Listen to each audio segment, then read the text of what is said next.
எல்லாமே பழைய வீடியோ தாங்க. சொல்லப் போற விஷயம் தான் புதுசு. நான் எதில விட்டேன்னா, பிஃபோர் என்னோட லைஃப்ல முருகர் வரத்துக்கு முன்னாடி என் லைஃப் எப்படி இருந்ததுன்னு சொல்லி நான் எக்ஸ்பிளைன் பண்ணியிருந்தேன். அதுக்கப்புறம் 2020 நான் ரெக்கவர் ஆகுறதுக்கே எனக்கு வந்து 1 இயர் ஆச்சு. ஸோ அதுக்கப்புறமேட்டு என் லைஃப் எப்படி இருந்தது பார்த்தீங்கன்னா, நான் வந்து எனக்கு அதே மாரி நான் ஒரு அப்பார்ட்மெண்ட்ல இருந்தேன். ஸோ அங்க வந்து பால்கனில உட்காந்துட்டு நான் வந்து யோசிப்பேன் சில விஷயம்லாம். அப்ப யோசிக்கும்போது எனக்கு வந்து டக்கு டக்குன்னு பதில் கிடைக்கிற மாரி இருக்கும். அது டிவில இருந்தோ, நியூஸ்ல இருந்தோ, இல்ல நான் பேசுறவங்க கிட்ட இருந்தோ, இல்ல ஏதோ ஒண்ணு நான் இத பத்தியாவது யோசிச்சேன்னா, எனக்கு டக்குன்னு அது ரிலேட்டடா ஆன்சர் கிடைக்கும். அப்ப நான் யோசிப்பேன், யாரோ நம்மள அப்சர்வ் பண்றாங்களோ, நம்ம யோசிக்கிறத யாரோ கேட்குறாங்களோ அப்படின்ற மாரி ஒரு தாட் வரும் ஆக்சுவலா. இப்ப ரீசென்ட்டா என் பையன் சொன்னான், "அம்மா நான் என்னலாம் யோசிக்கிறேனோ அதுக்கெல்லாம் எனக்கு பதில் கிடைக்குதும்மா, எப்படிம்மா?" அப்படின்னு கேட்டான். எனக்கு டக்குன்னு எனக்கு அந்த மெமரீஸ் தான் போச்சு. அப்படி இருக்கப்போது ஒரு வாட்டி என்னோட சித்தி வந்து என் சித்திகிட்ட அவங்களுக்கு உடம்பு சரியாம இருக்கப்போ நான் பேசியிருக்கேன். அப்போ வந்து நான் ஒரு வார்த்தை சொல்லியிருக்கேன் போல இருக்கு. எனக்கு நெனப்பில்ல. என் அம்மா வந்து என்கிட்ட கேட்குறாங்க. இந்த மாரி என்ன சொல்லியிருந்தேன்னா, இந்த மாரி நான் கடவுள்ன்றதே இல்ல. சாமிலாம் சும்மா.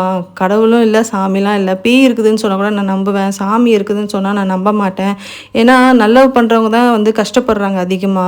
கெட்டது பண்றவங்க, அடுத்தவங்க லைஃப கெடுக்கிறவங்கலாம் நிம்மதியா இருக்காங்க. நல்லா இருக்காங்க லைஃபு. அண்ட் படுத்தோனே வேற தூங்கிர்றாங்க.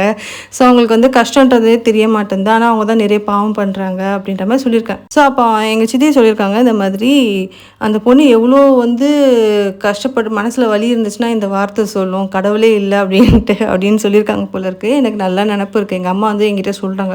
நல்லா அப்படியா அப்படியா சொன்னேன் அப்படின்ட்டு நான் கேட்டுட்டு வந்துட்டேன். நெக்ஸ்ட் டேவே தேர்ஸ்டே நல்ல நெனப்பு இருக்கு. எனக்கு தெரிஞ்ச ஒருத்தவங்க வந்து ஃபோன் பண்ணி எனக்கு சொல்றாங்க. இந்த மாரி உன் மேல வந்து இப்படி சொல்றாங்க. உன்ன வந்து இப்படி பேசுறாங்க அப்படின்ட்டு. ஆக்சுவலா என்னன்னா, நான் எந்த தப்புமே பண்ணல. ஆனா என் மேல ஒரு பழி விழற மாரி இருந்துச்சு. நான் நினைக்கிறேன், இதுக்கும் எனக்கும் சம்மந்தமே இல்லையே! எப்படி என்ன கோக்குறாங்க இதில அப்படின்ற மாதிரி எனக்கு வந்து ரொம்ப பயம் வந்து குடுகுடுன்னு ஓடி போயி, என்னோட பூஜை ரூம்ல தான் நான் போய் கையெடுத்து கும்பிட்டு, இந்த மாரி விளக்கேத்தி நான் கேட்குறேன். இதுக்கும் எனக்கும் சம்மந்தம் இல்ல.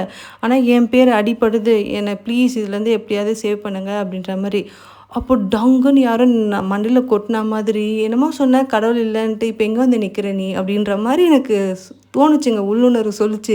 அப்பதான் ரியலைஸ் பண்றோம். ஐயோ! அன்னிலருந்து நான் வந்து ரொம்ப ஸ்ட்ராங்கா பிலீவ் பண்ண ஆரம்பிச்சுட்டேன். கடவுள் இருக்கிறாருன்னு சொல்லிட்டு. அது ஒரு எக்ஸாம்பிள் மட்டும் இல்ல. ஸோ அன்னைக்கு வந்து அது ஒரு புள்ளியார் சுழி மாரி எனக்கு நடந்த ஒரு இன்சிடென்ட்.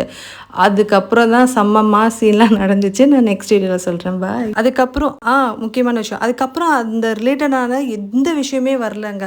அதோட ஆஃப் ஆயிடுச்சு அந்த மேட்ரு.